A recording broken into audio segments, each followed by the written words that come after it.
सैकड़ों वर्षों से यहां की आस्था केवल 3 के लिए बात कर रही है, 3 के लिए। लोकसभा चुनाव से पहले पीएम मोदी लोकसभा और राज्यसभा में तो यूपी विधानसभा में योगी चुनावी अंदाज में दिखे।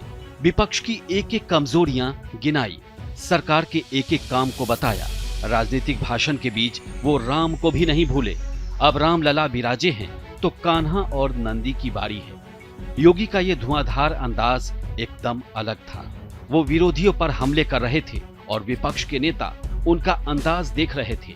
और क्या कुछ कहा सीएम योगी ने, हम आपको इस वीडियो में बताते हैं। यूपी विधानसभा में राज्यपाल के अभिभाषण पर चर्चा के दौरान सीएम योगी आदित्यनाथ काफी आक्रामक दिखे। उन्होंने अखिलेश यादव के हर आरोपों का करारा जवाब दिया।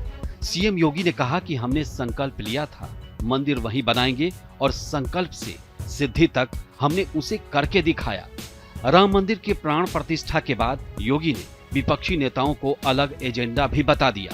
उन्होंने कहा, हमने सिर्फ 3 मांगे थे, जैसे पांडवों ने दुर्योधन से सिर्फ 5 गांव मांगे थे। उस समय 5 गांव मांगे थे। भाई भगवान कृष्ण ने तो पहले कहा, जब वो समझौता कराने के लिए गए थे, महाभारत का युद्ध टालने के लिए गए थे, कि भी देना हो तो आधा दो, लेकिन इसमें भी यदि बाधा है तो दे दो केवल 5 ग्राम। लेकिन वो 5 गांव, लेकिन यहां तो इस समाज सैकड़ों वर्षों से यहां की आस्था केवल 3 के लिए बात कर रही है, 3 के लिए। योगी सिर्फ इन्हीं मसलों पर नहीं रुके, बल्कि उन्होंने बागपत के लाक्षागृह का भी मुद्दा उठाया। सीएम ने कहा कि लाक्षागृह का तो अपना इतिहास है। अब न्यायालय का फैसला हिंदू के पक्ष में आया है। कोर्ट के आदेश का सम्मान होना चाहिए।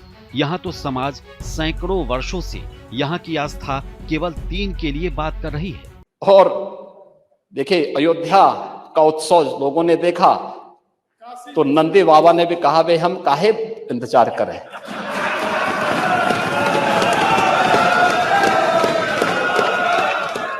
उन्होंने भी इंतजार किए बगैर रात्रि में बैरिकेड तोड़वा डाले। और हमारे कृष्ण कन्हैया कहां मानने वाले हैं।